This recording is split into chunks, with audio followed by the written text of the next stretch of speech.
زما ډیرو محترمو دوستانو، موږ او تاسې داسې یو فرصت په مخ کې لرو. باور وکړئ چې که انسان د دې په قدر پوهیدای، د دې فرصت په قدر باندې پوهیدای چې څومره ګټه پکې انسان ترلاسه کولی شي، باور وکړئ د روژې له پیله تر پایه به یې هیڅ داسې وخت نه و ضایع کړی چې د دې فرصت په لټه کې نه وي.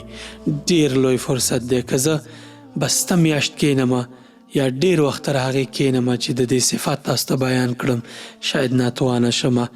دا پوهیږئ چې څه شی دی؟ د قدر شپه ده.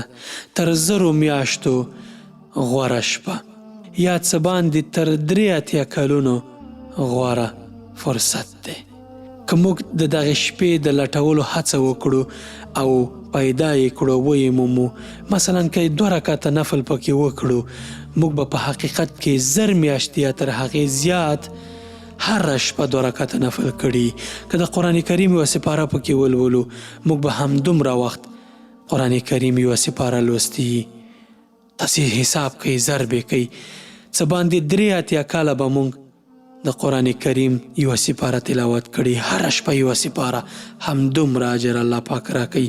که موږ په دې شپه کې قیام اللیل کړی وي، تراویح مو کړی وي، الله پاک به یې موږ ته همدومره ثواب او اجر راکړي.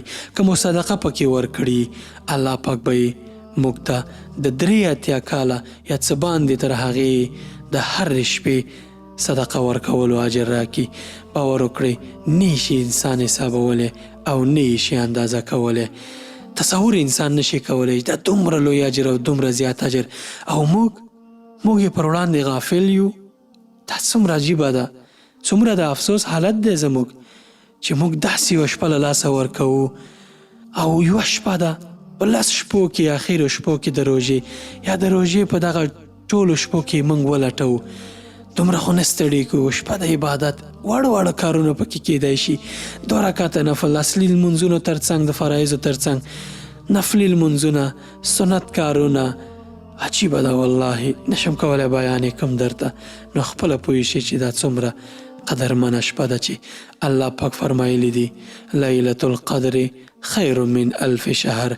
په دې شپه کې جبرائیل علیه السلام او ملایکې راښکته کیږي. سبحان الله، که دا چا وموندله، تیر ګناهونه ورته ټول الله پاک معاف کوي، ځکه چې تا به په حقیقت کې د 83 کلونو نه ډېره اندازه ثواب کړی. نو غافل کېږه مه زما وروره، زما خورې، دغه شپه او د دغې شپې عبادت نه ځان مه غافله کوه. ویې لټوه، زحمت وباسه، خوله توی که په دغه 10 اخرو شپو کې د روژې. او حتما د روژې په میاشت کې د قدر د شپې د لټولو کوشش وکړه. راځه، ډېر کم فرصت پاتې دی. روژه اکثره برخه لاړه، تیره شوه، لږه پاتې ده. په دې لږې کې یوه طلایي شپه ده چې که انسان یې ومومي، د اجرونو له اړخه به دی ټریلیونر وي، ټریلیونر.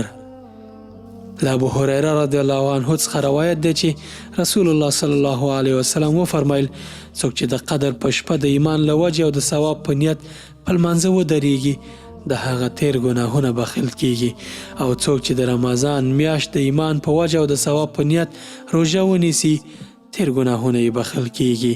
سبحان الله، څومره غټ فرصت.